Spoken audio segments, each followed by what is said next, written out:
my name is Tara Van Geons, and thank you so much for joining us today. We are at one of my absolute favorite restaurants in downtown Salisbury, North Carolina. I'm at Sweet Meadow Cafe with owner Heather Teeter, and you will probably hear Scott running around in the background as well.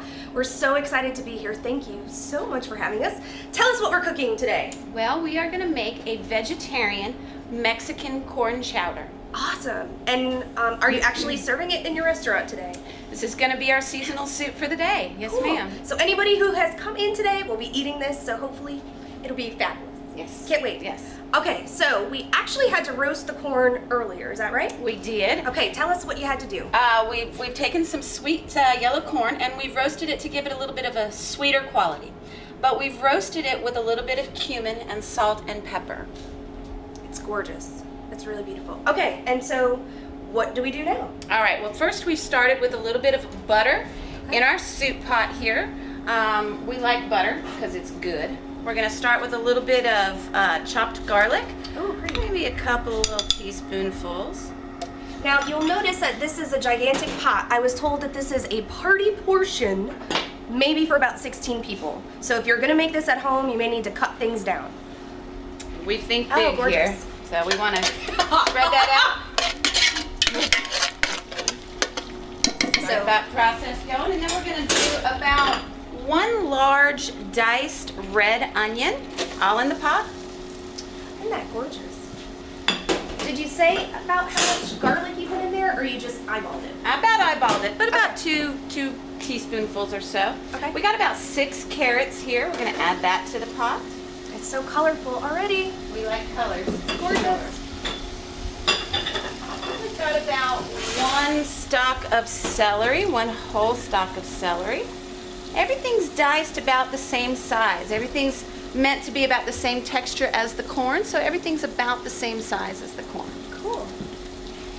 Oh, it really is so pretty already. Then we're going to do about 12 ounces of roasted Anaheim chilies. Now, during the growing season, I like to roast my own, but canned is okay for soup when you don't have that available to you. Heather and Scott were really kind in telling me that during regular seasons, they usually use locally grown produce. And if you've been here, then you already know that. We are definitely farm to fork advocates and have some great ties with some local farmers who bring produce straight to our door that they picked that morning, and it is awesome. That is awesome. And it's part of your charm too, everyone knows that. So we're gonna let this simmer a little bit. And so there's really just butter in there that you're cooking with right now. Right now, it's just a little bit of butter and all the juices that are gonna be released from the vegetables. Yeah, it's so pretty. We're gonna get a little salt and pepper in here. Help soften these vegetables up a little. And I like to use a little dried thyme. And a couple of good-sized pinches. Oh, this is looking a little too simple there, Heather. Well, we like it simple. It looks like I can maybe cook it. I think you can. I think you can. All right. From here, we're going to add all this wonderful roasted corn. Start all these flavors mingling. Now, I think you said earlier that it's when you take the corn and you roast it, that's when it becomes sweet. It helps to bring out its natural sweetness. Corn's already sweet, but when you roast it, it just gets a little bit of a sweeter quality to it. Just to add another element of color, we've got a roasted red pepper here. Again, something that I would love to roast myself during the growing season. Picked fresh from the garden, there's nothing better. Awesome. A lot of people like to use flour in their soup to thicken it. But I do as much gluten-free cooking as I can, and so a good alternative is to put potatoes. And the starch helps thicken it up, right? Exactly right. Oh, cool. So that was about 2 potatoes diced, again about the same size as that kerneled corn. Now we're going to add the element that's going to give our soup a little bit of heat. So this you can adjust to taste. These are chipotle chilies, which are dehydrated roasted jalapeno peppers in adobo sauce. So this has a smoky and spicy flavor to it. But what we're gonna do is we're just gonna mince that up nice and small. What I've grabbed is 2 large chipotle peppers. And again, we're just gonna add this straight to the soup. Wow. All right, so what are you adding now? We're adding a vegetable stock because again, we like to keep this soup vegetarian. Oh, okay. And this is a gluten-free, all-natural vegetable stock. And no sodium added. I like to control my seasonings. So I like to be the one to put salt in my food. And we're gonna get it just so that all of our veggies are swimming. Everybody in the pool. All right. Then we're gonna add some heavy cream. Oh, wow. This is a creamy soup.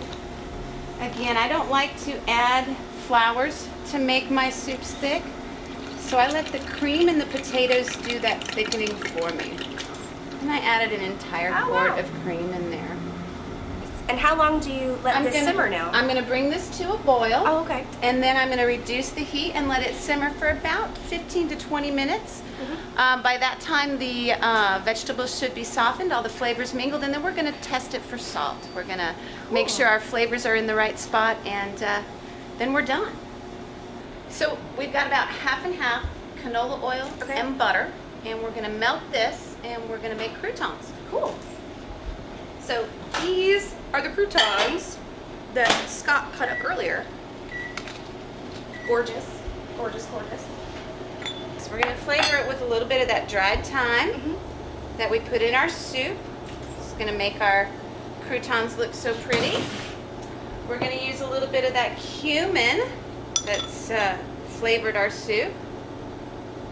Just a touch. All right, and a little salt and pepper. Now, I'm going a little bit heavy on this salt and pepper, and that's because this is the salty element that we're going to introduce to the top of that soup. Gotcha.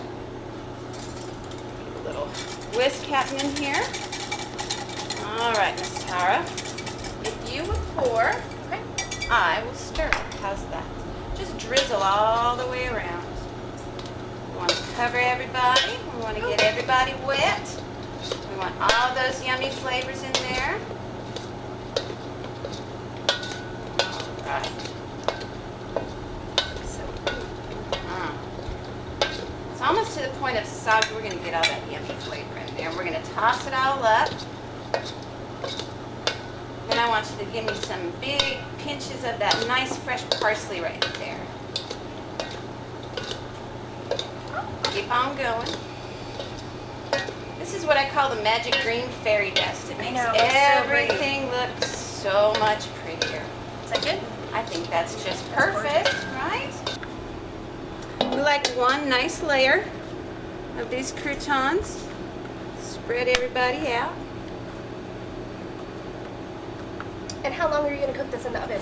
We're going to put these in the oven for about 15 to 20 minutes until they get a little crispy. And if they go over time, that's okay because we've got them moist enough that they will. They won't burn. Right? It's almost idiot-proof. I love idiot-proof food. I could do that. Again, Sweet Meadow Cafe in historic downtown Salisbury. I think is it 118? 118 West Inner Street. Come on down and have corn chowder, Mexican corn chowder. And I hope you don't mind, but I'm just going to You go right ahead. Thanks so much. We'll see you soon.